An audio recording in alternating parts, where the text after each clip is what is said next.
Live mic'd and being recorded, so just so you're aware. I like to warn people. I never doodle. Oh, I have to go back to the car. I left my glasses. There's always the potential somebody might be telling a story they might not want to record it I for know. posterity. I know. I'll be very quiet.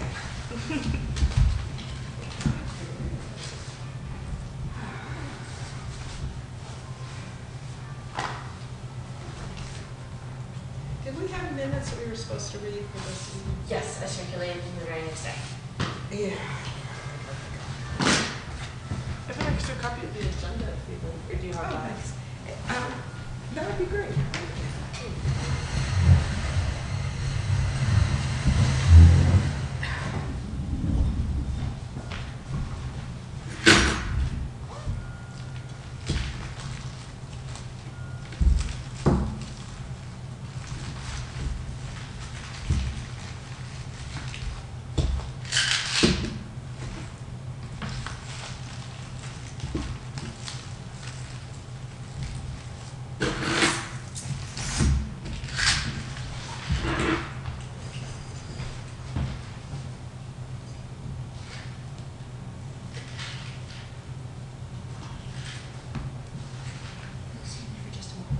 Oh, yeah.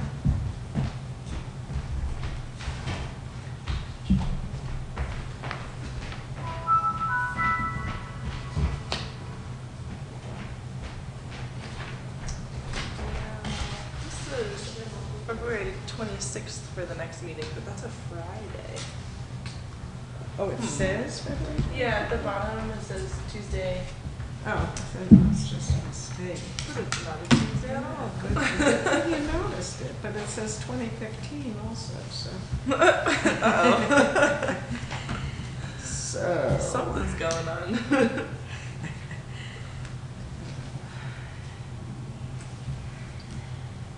How are you doing? I'm good, thank you. And you?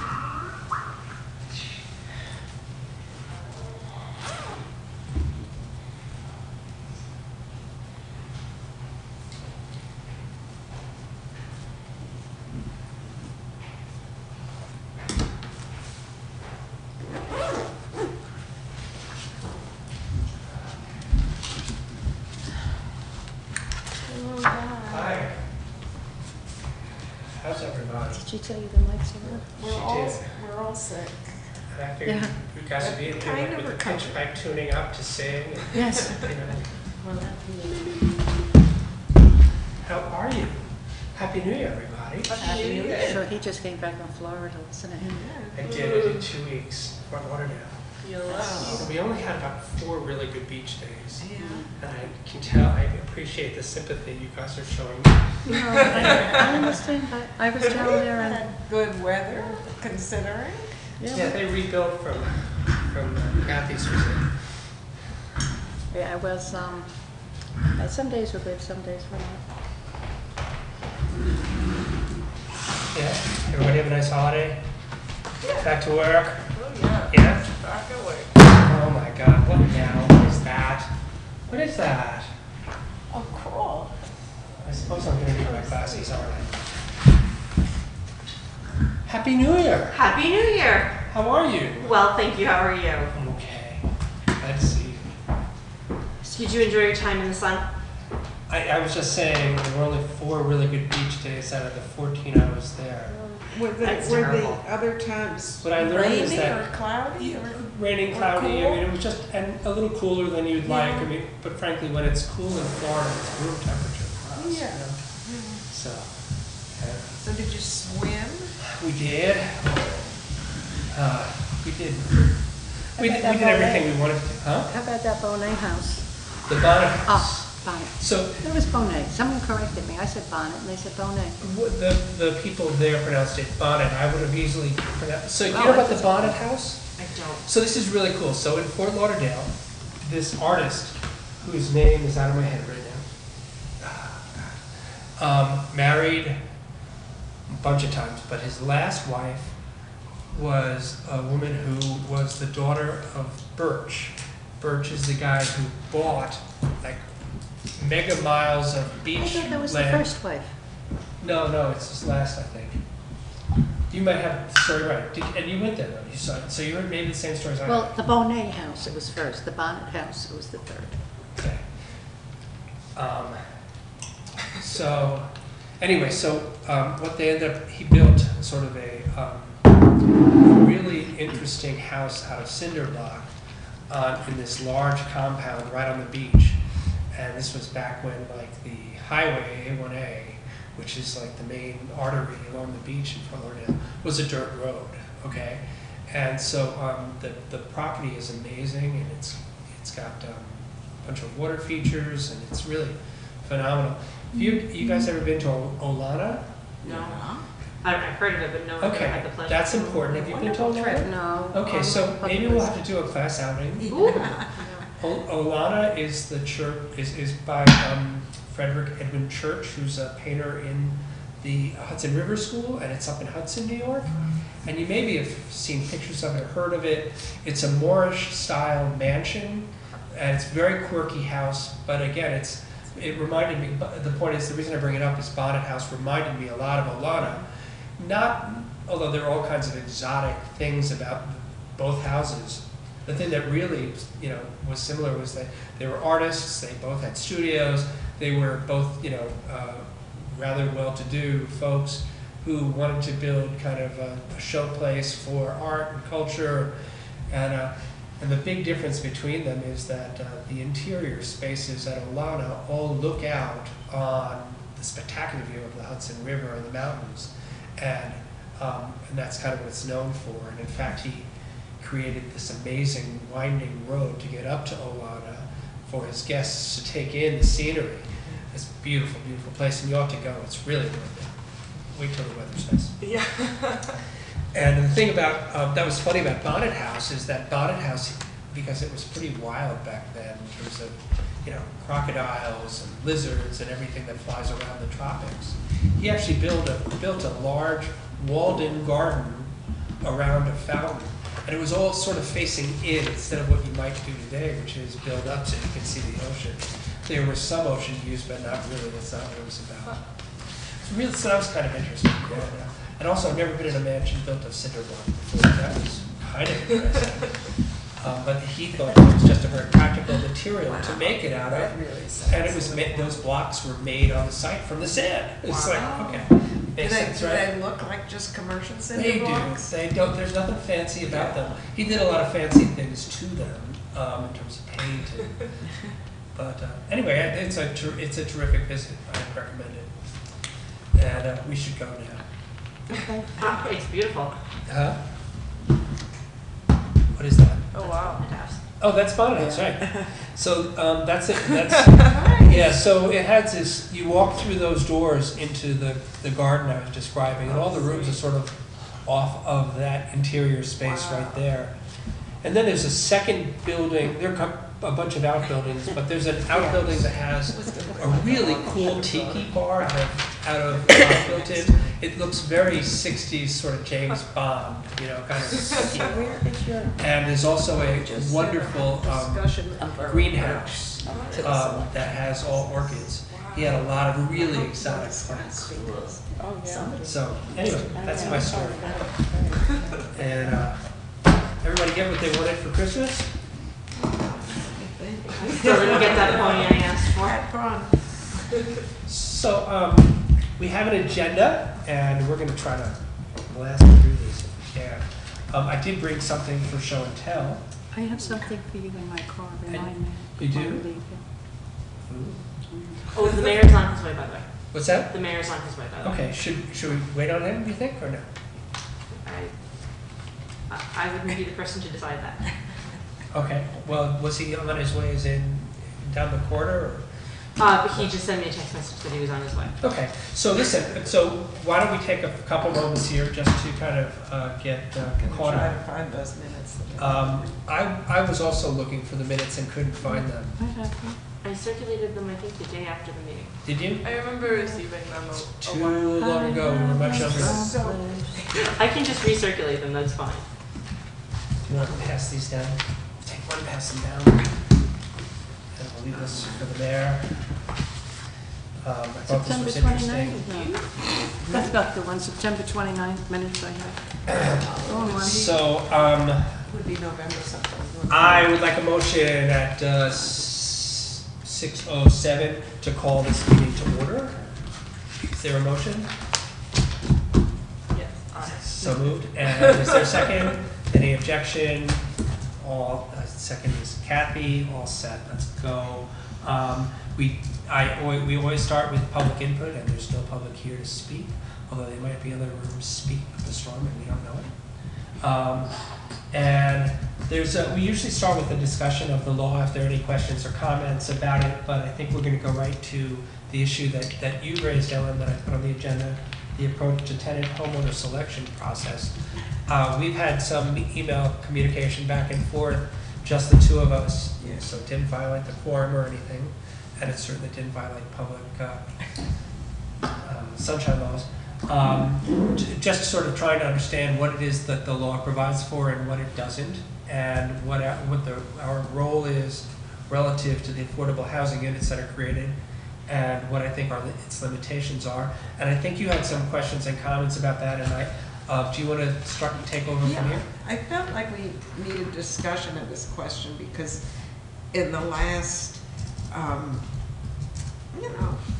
4 meetings maybe, it feels like the ground is shifting under my feet on this question.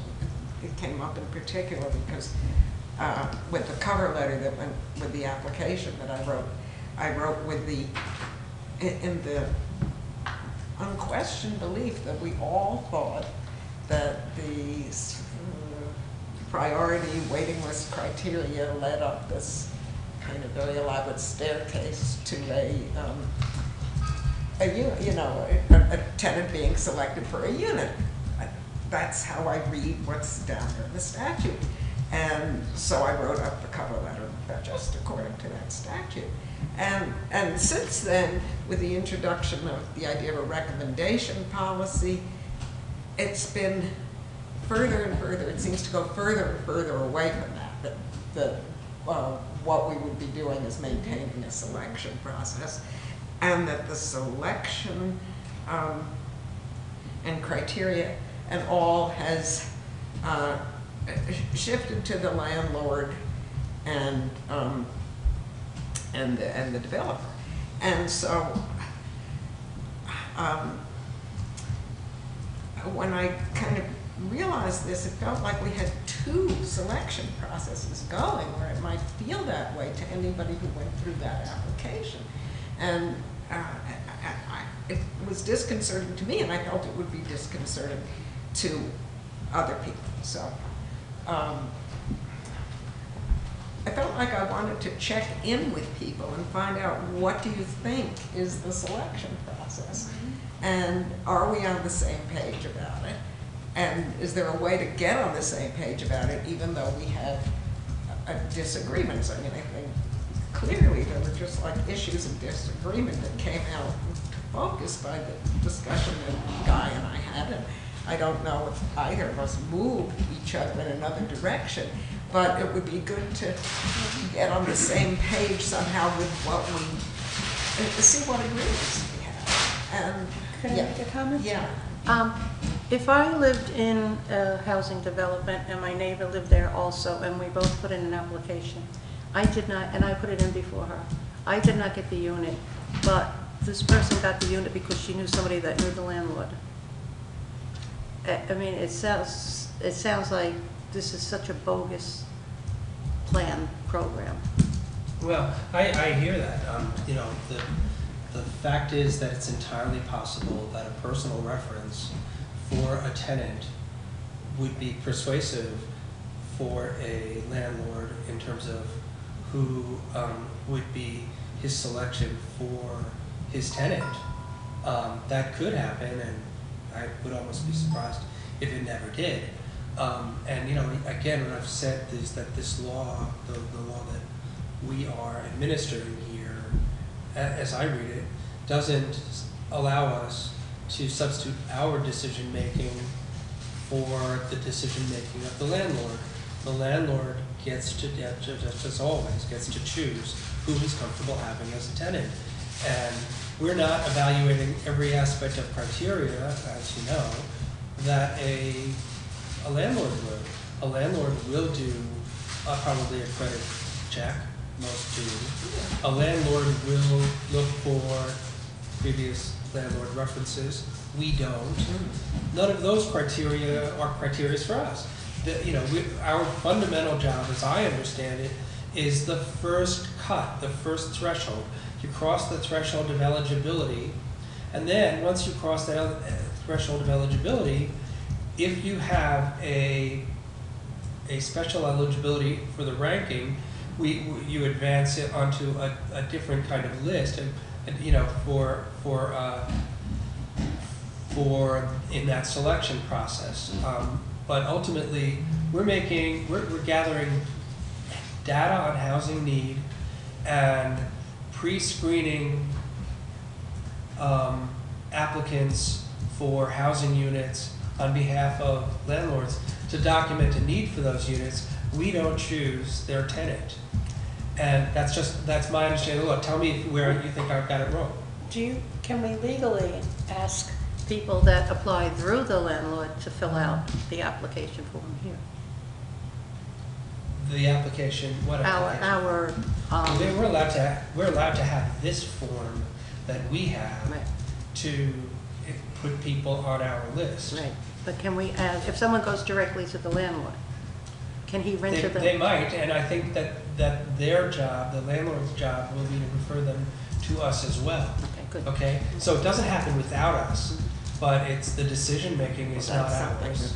Right. That's something that was not clear. And it's what not. you were saying. It seemed like it was. When it doesn't spell that out, I think that's the way we would administer it, because otherwise it would be impossible to determine that somebody's compliant with the law. Right. Okay. Well, right. Yeah. But again, it's the criteria for tenant selection is an entirely separate one that belongs to the landlord, and it's not our place to substitute our decision making for theirs. Now does that make sense in that fuller? And by the way, I'm not saying that we're going to agree with it necessarily. Right. I would like to rule the world. I don't get to. No, but I would say that the section 132:12 speaks in terms of tenant selection, speaks in terms of the board selecting tenants for living units. And it has a very cut and dry process for doing it. I think it's a cut and dry process that excludes the landlords somewhat unrealistically if you just took it at face value. So I think there needs to be some place for landlords to be in their vetting. And I'm just not sure how great the difference is between us. But I'm not sure either. yeah, but the notion that there's somebody who could end up legitimately, not on the sly, living there who's never filled out our form, who doesn't. They wouldn't qualify from my perspective. That would not meet the standards that should, I envision anyway, being established for the approval by the planning board. Ultimately, the planning board and later the building department are going to turn to us and say, did they comply with the law? Right. And if we can't say, yes, they did, then they're going to have a problem getting their CFO. Okay. The word select is pretty strong. And it is. I think that language fails us a little bit, and it might create a misimpression, and we could maybe revisit that in the future. But again, it's really important that we not overstep here, because we could find ourselves in if we told a landlord, here is your tenant, we would be overstepping. I think we, of course. I think that's, the statute is a little too cut and dry. I think it's just the word select that's really misleading. Please. Okay, then bring a larger napkin. So my understanding was, so this committee would essentially make a suggestion as far as who should be considered for some affordable housing units. So they present that suggestion to the landlord. And what you're saying is they have no obligation to actually follow our suggestion.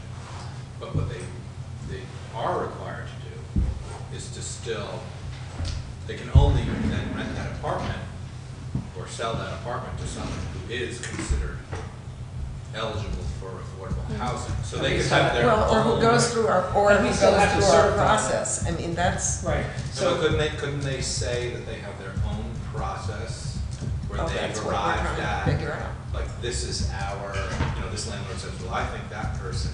well, let's talk about it in the way I think that it works mostly, and then we'll talk about that, because that's kind of a hybrid, right?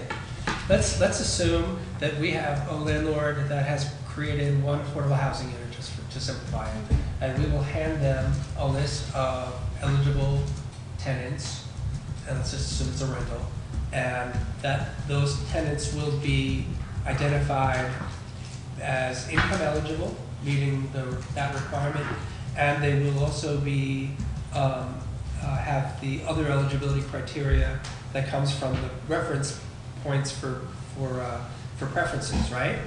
And we provide that to them, and the landlord goes through that list of 5 tenants and comes back and says, well, one of them has a criminal conviction for drugs that I don't want in my building. The other one raped his sister and I don't want him in my building. And goes down the list and comes up with a criteria. By the way, that's personal decision making that we don't even have the authority to ask for. But they come back and they say, none of those tenants are acceptable to me as landlord.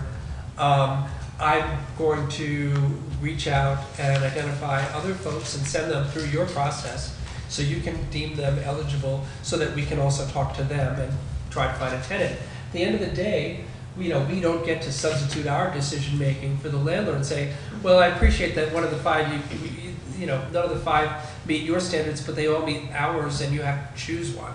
No, It doesn't that's work not. like that. Right? Does that kind of make sense? That's just my fundamental understanding of it. What I'm hearing now, which I think is good, is that there's a certain amount of interaction between the landlords and us as the At the end of the day, it has to be And- collaborative, and the reason it kind of has to Yeah. be is because at the end of the day, I believe we need to certify in some written communication to the building department and the planning board that this landlord has complied with this statute. Okay, I think that's our obligation to do that. And by the way, I don't have a form to do that, but I think that's what the planning board would ask us to do. They're gonna make an approval contingent upon An approval of what? when they make a site plan approval with the units that are for affordable housing units, and they're gonna refer that developer or landlord to us for applicants, that ultimately before a C of O is given. Right, so once the CFO is granted, what happens in the future? Well, in the future, we have an annual certification process that's provided. But that annual certification doesn't go back before the planning board, does it? No, I don't think it does. It comes to us, we do an annual certification, and if we were to find a tenant is no longer qualified for the affordable unit, we would refer that to the building department, I think. And the building department would then provide what I think is called a notice to cure to the landlord saying, you have to come in compliance. I would think that's the way that goes. Unless, and you need to tell me if that's the case, unless this may be a special use permit for these approvals, and I don't honestly think there is, but maybe there is. If there was a special use permit, then that would be also subject to the terms of that. Does that kind of make sense, though? That's kind of what I'm thinking about how this Yeah. works. I mean, the group that I would worry about a bit, but a little bit, is the applicants lined up there in this list behind the people who get to ascend the staircase to That's why the I, priority list, who should be told, at least, listen, don't just stand in line passively, go out there and apply to the landlord. that's a You good know, point. if there's an end run But I around was this, do thinking, it. Sorry about They my still have voice to come here. through, they still have to come through us, though. in our information, I think we should include letting the people know that the landlord has a screening process. We will refer your name and then the landlord, so however we put it, has a screening process. It doesn't end with us. Okay. Would that be useful to Yeah. put in the cover letter? In the cover letter, something. I think that's fine, and I have no objection to that language going in at all, let me know.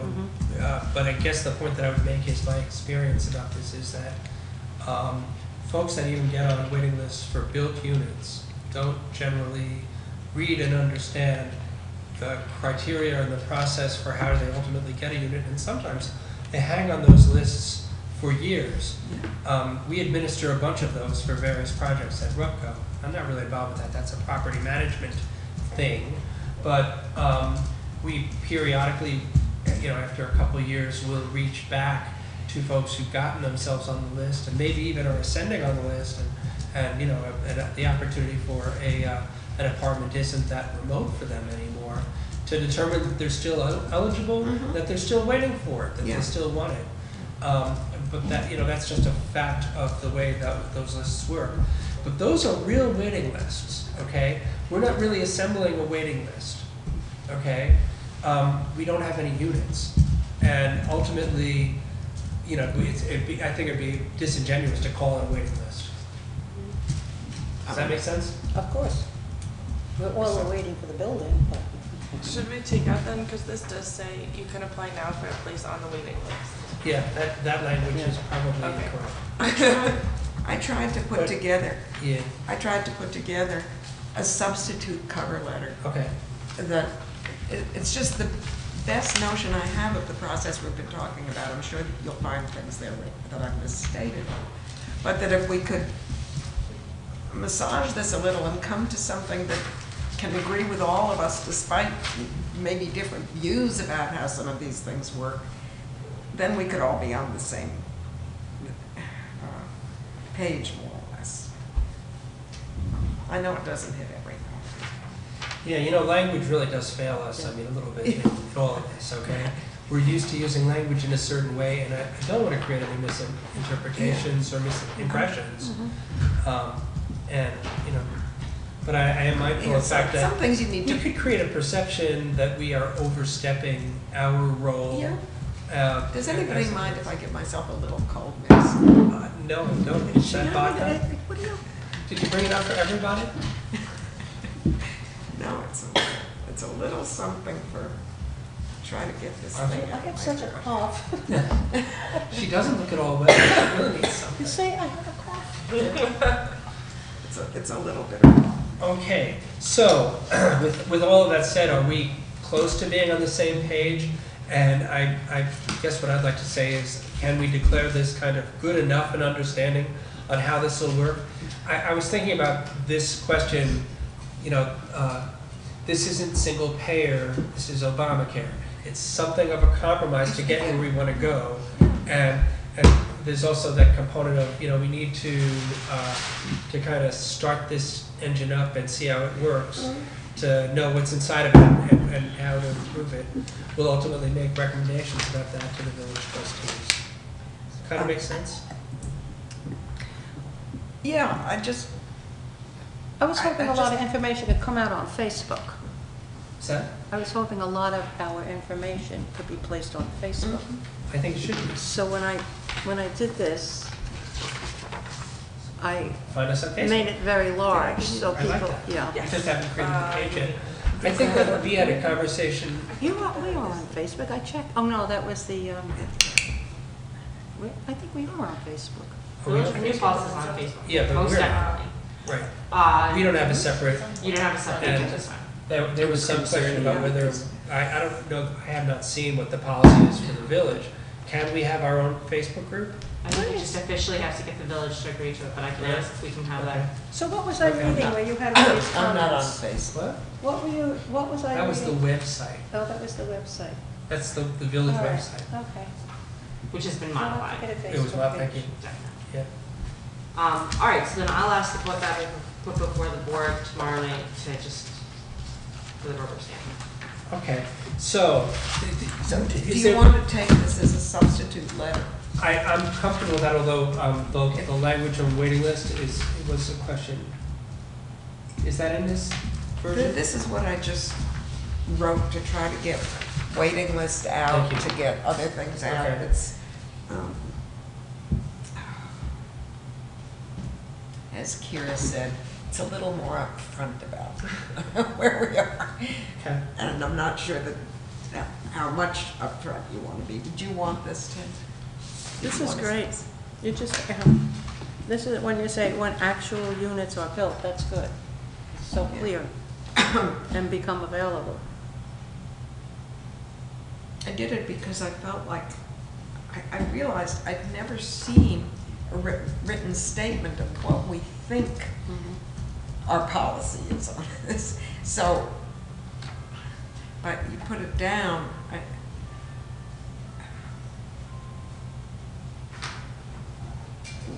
I think this is fine, and it's actually abbreviated, and I like that. Yes. It says less in writing, not because I'm afraid of ever saying anything in writing, but because I think it's safer for us and we are less likely to confuse people.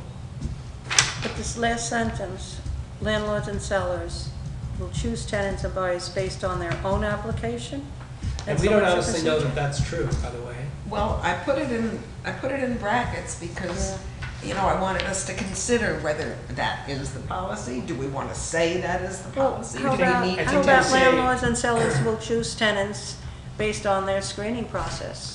Yeah. Yeah, I think that it says that we recommend them to the landlord seller. It doesn't say that they, you know, that we select them for the landlord and seller. Well, I know, But- because I was trying yeah. to reflect what. Yeah, I don't know that the last what we're sentence saying. here in brackets is Yeah. necessary, but if you all do, I'm fine with that. I don't have strong opinions about it. What did you What do you say? think? I like something Like it? about the screening Yeah. I think if it's not. ultimately, yeah. Because it takes the responsibility off us, so people don't come back and, you know, say, it's your fault, I didn't get Okay. the apartment. Okay, fine, I'm good with that. So, The landlords and sellers are subject to fair housing laws. Correct. In any case. correct. So does that mean that they would advertise these? We fully Places. expect them to. That's again, not a burden that falls to us. What we don't want to do, or what we say in our law, is that we will comply with federal fair housing first, but that we don't create for any unit a fair housing plan. But then that we they ought do. to tell people who are going through our process that they can answer the Mhm. landlord's act. Absolutely. And there's nobody who should ever think that getting on this list or any other list like this from a housing agency or authority is the equivalent of, you know, you get the next apartment that's available. Anybody thinks that is crazy, you Right. know? So, we good? Yeah. All good? Better? All better? Good Yeah. enough? Okay, cool. So with that, we have a revised draft cover letter. Is there a motion that we use this cover letter? Oh, that's this one. I'd like to look at it more. Is we talking You about the want- one that? This Yeah. one? Yeah. You want to think about it? Yeah. You want to put this off to the next Great. meeting? Yeah, I just want to read it. That's great. Yeah. Okay. Okay, so. That was that would be really my back on the- purpose, is to get us to think about it That's okay. in common together. So that draft cover letter will be back on the agenda in February, okay? Great. And we'll make a decision about it by then. If anybody has some, you know, specific concerns or revisions to propose to it, please get it to me so I can circulate it among the group. Okay. Response form letter to applicants, is that going to be revised as well? Which What, was the? I This wasn't was- writing, but the form letter to applicants, I think, was out of. There was the gonna be clerk's something that office. was gonna be sent, right, there Kind was of acknowledgement that an it had acknowledgement. been Was it a- received and. Yeah. I started to write one that would tell the people about our process. Uh-huh, But that's when I thought, we can't really tell them after they've done everything. It should be upfront and before. So I don't think we need anything further after. okay, so all they really need is an acknowledgement that it was received. And it's on that And will list, be there's a referred number and stuff From like you, that. Katie, and referred to us. I think that's Okay. all. And I think if we wanted to send anything else, it would be after Okay. we had looked through. I think The- we decided that it would be, well, not that I, Yeah. But I think you decided that we would go with a numerical system, something to the effect of 20160126, and then if there were multiple ones that day, it would be -1, -2. Right. Okay, so we've been we're agreed to that, I think. I'm totally comfortable with that idea. And then if there's something after we've processed these applications that we can glean from it that's worth getting back to people. The only thing is, with that one, should be something that says we're gonna need to update your information when units become available, so stay in touch with us, or, you know, just something that reminds them that this is Okay. gonna need to be updated. Well, actually, the law does provide for us to do that on an annual basis anyway. Right, So but we can say periodically. yeah. Yeah, sure. Okay. So that's fine. So it doesn't sound like there's anything more to do on that subject then, right? That's right. Okay. There's just And- one thing which I said in this, which was that at the time that units become available, we would give them more information about the application process, which I think lets us figure it out by that time. Yeah, I think so, because the fact of the matter is we'll probably be working with the developer, landlord at that point to help them to be in compliance, you know? And so we can be vague now and give them information later if there is anything. Yeah, We don't have to. I think that's right. Okay. That's because we're vague. It's okay. Marketing outreach plan. I'm We had a long discussion about that. And I'm more than willing to work on that. What's that? I'm more than willing to work on Yeah, that. you already have. I know, but I'd like to fine tune it and break Okay. it down to, I think we should, and maybe, that does not need to be, unless everybody feels strongly that they all want to participate, that does not have to take anyone else place want to? in this meeting. We could collaborate as a small group, you and I, sub-forum, and develop sort of more of a plan. Agreed? Good. Yeah, Okay. so, but I mean, on the marketing and outreach plan, let me ask you, we're kind of doing that with letters. If somebody applies to us, we're looking for applicants, is that what the marketing, Correct. that's all, I'm just looking for Correct. applicants, okay, Correct. finished. Okay, Thank you. so you and I will get together and collaborate on that and come up with. You just want to get together with me. That's what it is. Okay, Spanish translation will follow from that. The mayor identified his ex-wife to help us with that, and I was grateful for that. Thank you. So we'll want to do Did you that. reach out to her yet? Actually, I haven't. I kept thinking I was going to see her over the holidays and didn't. But you volunteered. It's good enough for me. The baby sat for her on New Year's. Pardon? The baby sat for her on New Year's. Oh, you Yeah, could've saw got her that. over the holidays, yeah. We just didn't have a whole lot of time because of the trip. So that will happen. Village of New Paltz webpage, we've already sort of discussed. That was updated per our last conversation. Yeah, would you like to see it? And sure.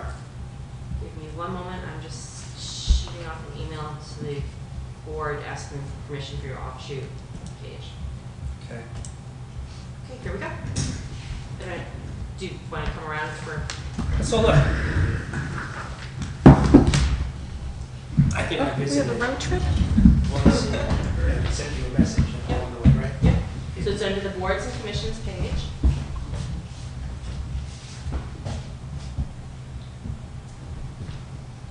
And it is here under affordable housing, and then this is your page. And I will excuse myself so that you can scan up or down. That's on the village. This is the village website. Yesterday, yeah. So it has it has everybody's name, it has documents, Oh, wow. it has the New York State housing search. Oh, that's great. That's terrific. Guy, did you, I mentioned in one of my emails that the 206 law is still up on the village Yeah, that needs to website. be, you did mention that just today, and I didn't get a chance to go and look at And that. the reason that I went to look for it was because on the morning dog walk, which frequently includes Michael Zierler and Bella DeVee, He thought this was still 2006, he thought it was still 1 out of every 6 hours. Yeah, no, that was all changed. Even when Jason was, Michael just wasn't aware of it. Yeah. So, But did you- but I think there's I didn't other- notice that it was the 2006 law. Did you? I did not, so I just made myself a note to Okay. look at, investigate that tomorrow. Okay, thank you. Weird. Okay, so, thank you for that. Michael? Yeah, it's Okay. great. From your perspective, is that substantially complete at this point? I would say at this moment, Yeah. from my perspective, yes. Okay. Any comments, anything missing from that page for you guys? No? Okay. Cool. So, past that, and I'm just gonna make a note Is the here. latest version of the statute on that? It would be available, in the code section. I can see if Okay. it's available, if Okay, it's because they specifically might on want your to page. just put it on the webpage. Well, I think a link to it is probably fine. That's what I mean. But I think what we had there, what we had written was a synopsis of Yes. the reg, not the actual whole reg. If I'm not mistaken. Okay. Schedule for annual report to the village board. So, sort of technically have been around for a while, even though we don't have all that much in terms of our report, but there are required components to this annual report, which is identified here as A, B, and C. We can explain kind of where we're at in terms of beginning an outreach marketing program and all of that to accomplish these things. In addition to that, I plan on adding a survey of housing availability in the community, including sort of a profile of rents, and I included for tonight a copy of this cool minimum wage. Can an individual or family live on it? Which is, this comes from MIT. I don't know if you saw this, and it has a calculator for Ulster County, which is, I think, kind of informative in terms of how much money families really need to rent an apartment. Now, what I have already observed in this is that the numbers don't conform to my experience of housing costs in New Paltz. I have never seen, not for a long time, a one-bedroom that was under $1,000 a month, and they calculated out at housing costs of $819 a month. Yeah. That may be true for Ulster County on the whole, but for New Paltz, we tell a slightly different story. I think New Paltz is really different because of the students. Furnished I room, think nothing we- under 600.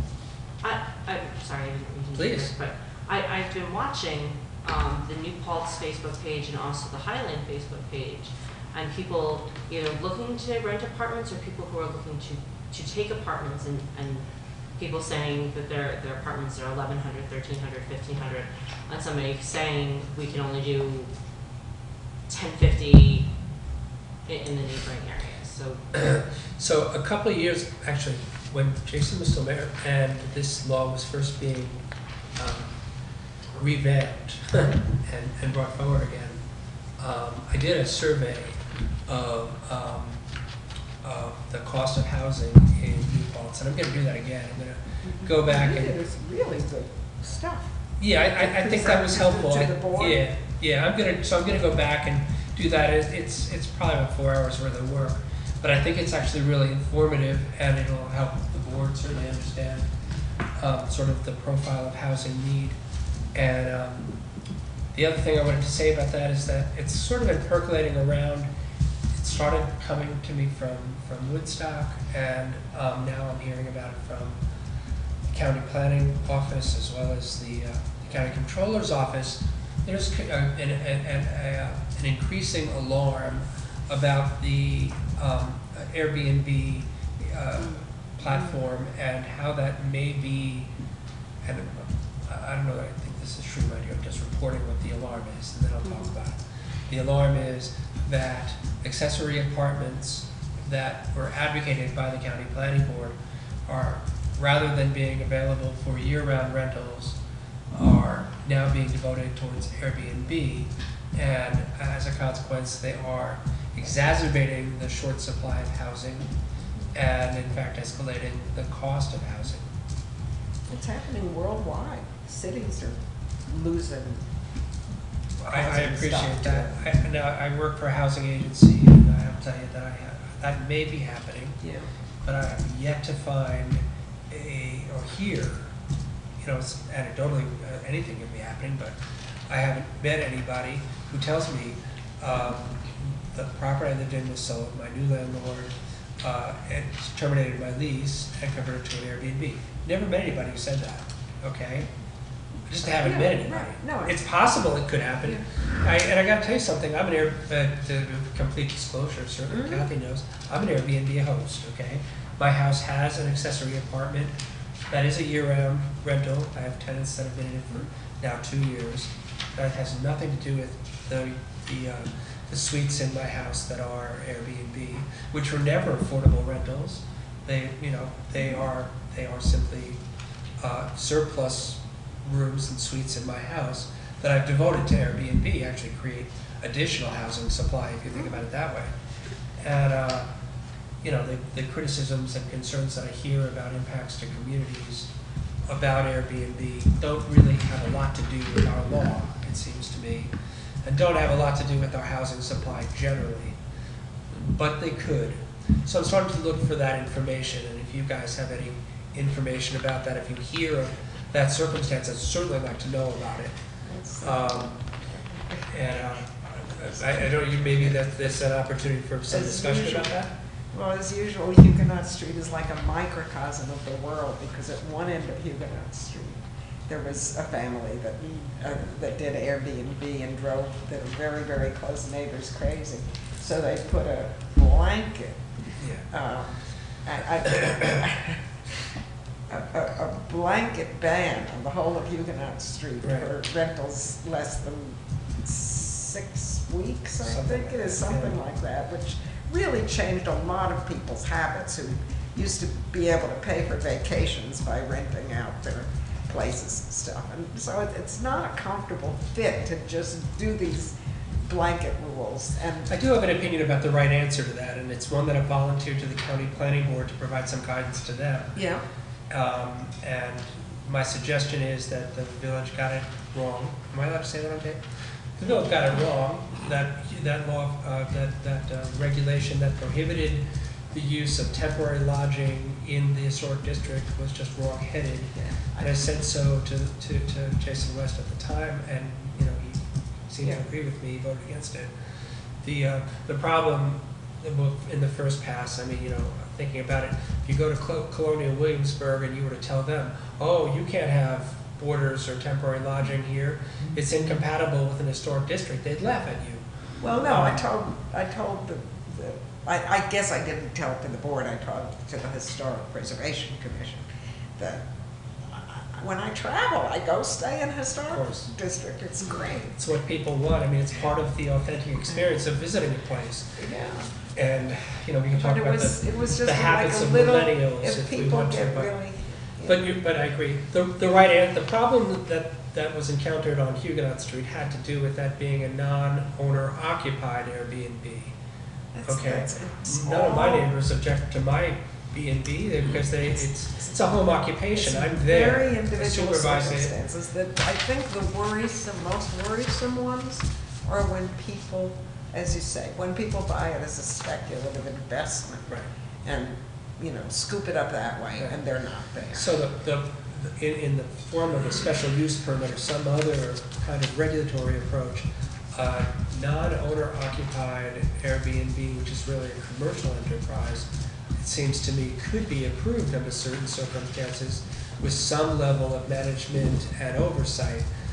Was not present on Huguenot Street, but that's a settled matter now.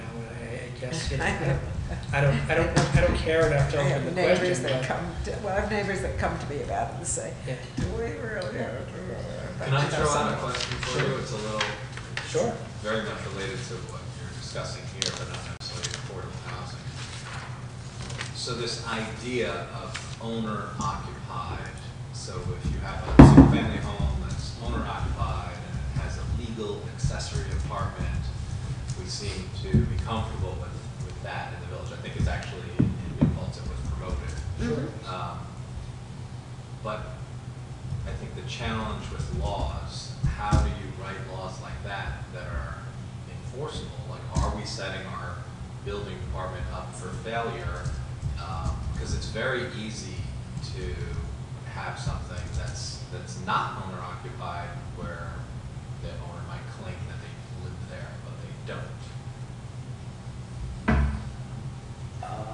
How do you? Because we have many problems like that, where we have houses that have accessory apartments that are supposed to be owner occupied and they are not. Mhm.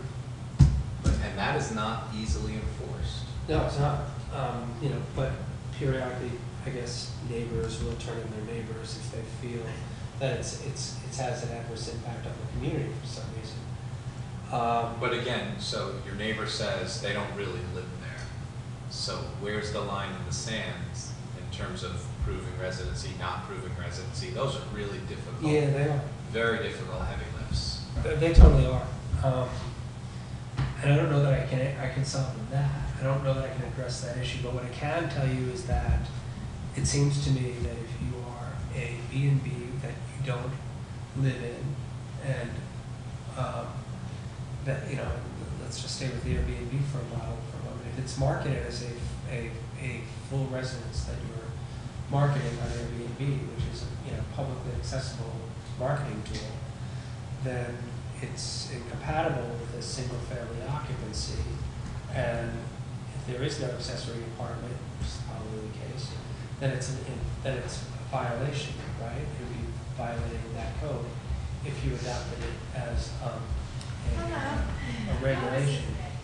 Oh, this is the day? And Sorry. it's okay. So anyway, my point here is that I think that we need to distinguish between when a B&B is a home occupation and regulate it that way there, and where you have somebody that is not actually residing in the property, and you're going to have to figure out how to address that. The cell phone bills, Hmm? their cell phone bills, where are they originating from? Didn't help you at all. New did it? Paltz or Florida? Detective work. Do you have any thoughts about how we would do that? How to make that distinction? How to make that distinction and how to enforce it?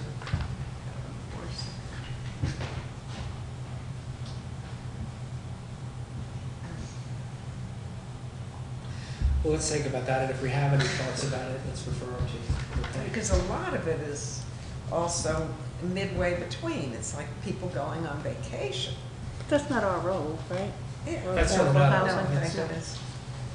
No, we're simply talking about it because the mayor brought it up. And I brought it up. It's Oh, an I- ongoing, Yeah. difficult topic. Figured I would throw it out to you guys. Guy, for Yes. some future discussion, I think we should talk about what would be good for this committee to try to push in the master plan process. Oh, I think that's a great idea. Because I think that presentation that you gave here a few years back, a little while back, we should try to get that into the master plan as our construct. Well, actually, the document that I'm talking about creating is a report, housing report Yeah. from us, and ultimately it'll come to this board. You guys will read it, vet it, change it, whatever you want to do to it, then we'll refer it to the village trustees. I suspect that will become a database that would be a reference point for the master plan.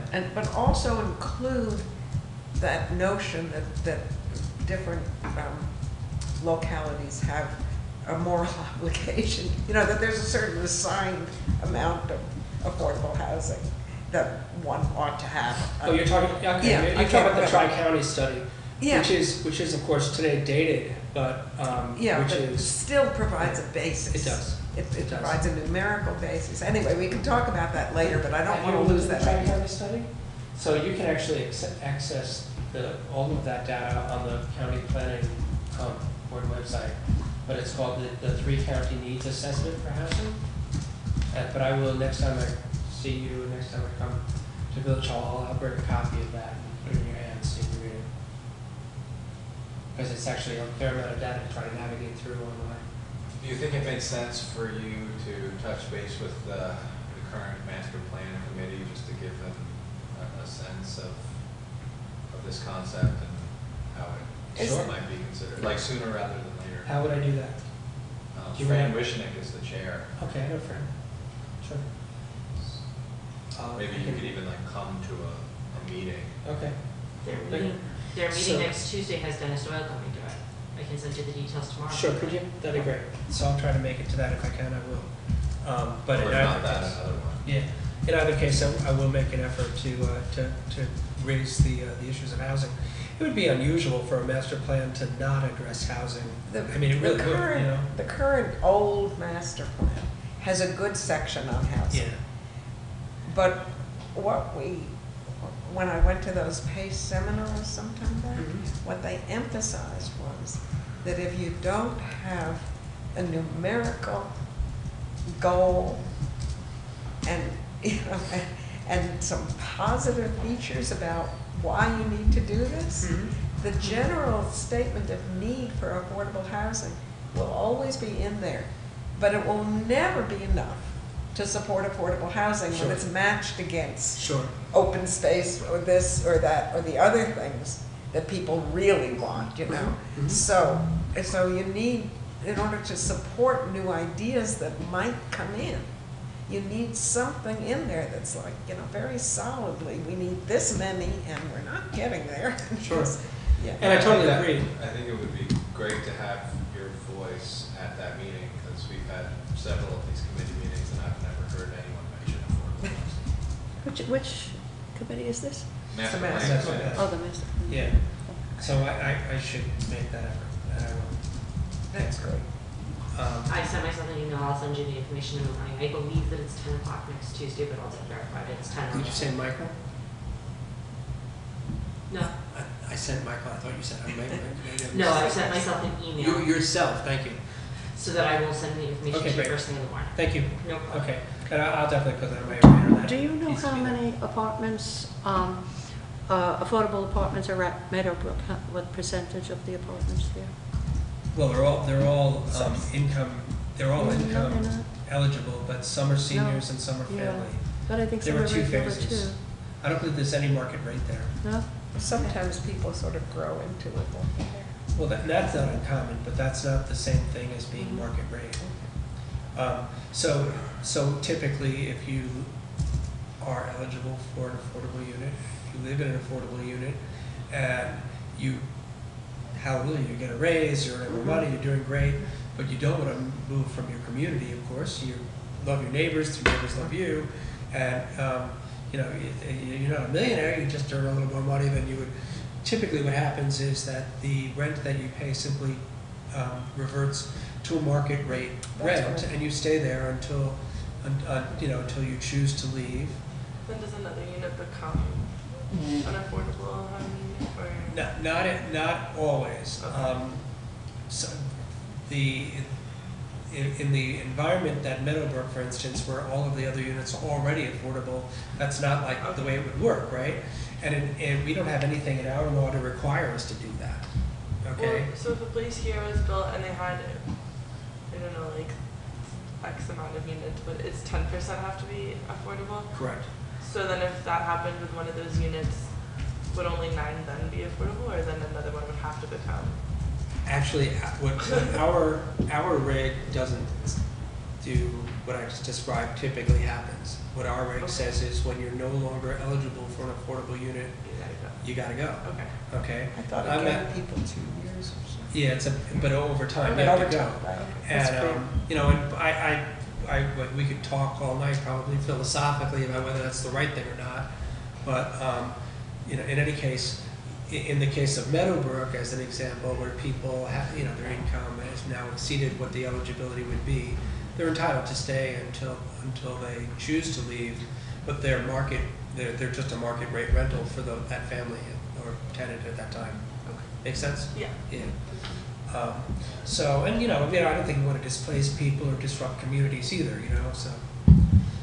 Anyway, we'll Well, have they to say figure that out. that gives a certain stability in the community. Right. People appreciate that there are some people who are willing to stay. Right. Right. So anyway, that's the story with that.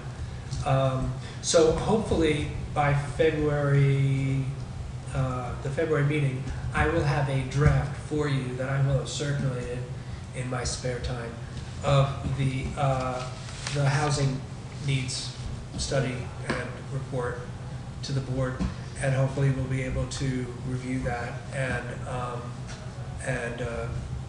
pass that forward. Okay. Questions, comments, concerns about that? Friday is, February 26th is a Friday. February the 26th, is that what I wrote? Yeah. I mean, I picked it up. The 23rd is Says a 2015. Tuesday. What does it say? It also says 2015. At the bottom of the. Oh, it agenda. doesn't say 2016. Yeah, we'd be late for that meeting. Very late. I'm So sorry. the last Tuesday in February is the 23rd. Yeah, I probably picked up the wrong calendar. So when is the next meeting? I definitely did. So, the 26th is wrong, it's the 23rd. Thank you for correcting that.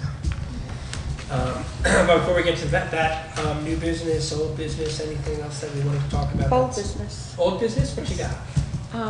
Lisa, Yeah, that's an old business. any, Well, that's a question to, first to the secretary. Lisa Borges, did we, We have reached out and we've not heard back, so Okay. thanks for her. what did we say? We had if that was the case, we were going to ask the village trustees. Let me just hop back to the minutes and I can. what did we change this, the 23rd? What date is it, 23rd? 23rd, yeah. Yeah. It's also Washington's birthday, and I'm going to expect cupcakes. You always used to be on the 22nd. No, it's Washington's birthday is the 22nd. What time? 6 p.m. It's still? about 6.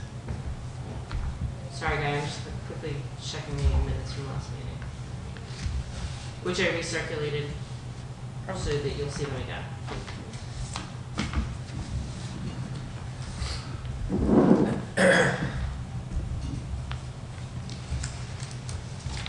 There they are. Oh,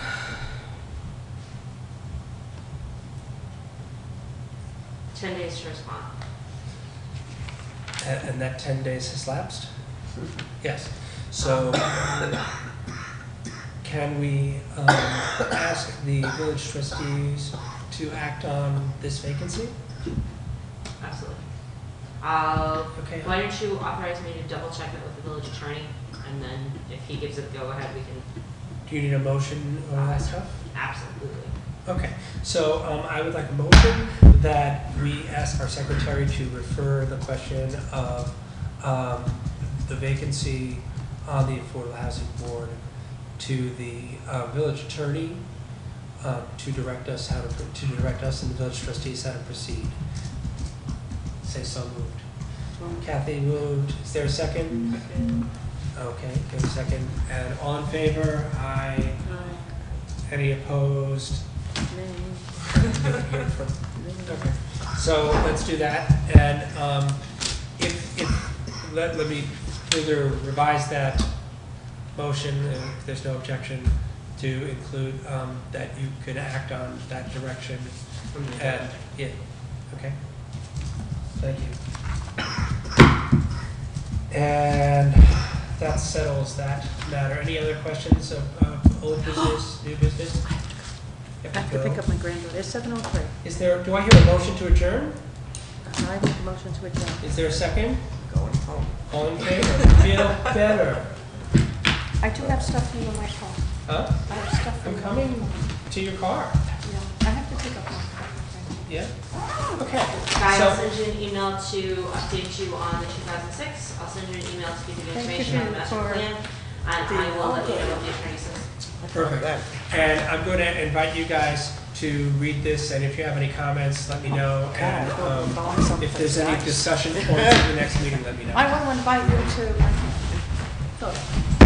party. These days are too long.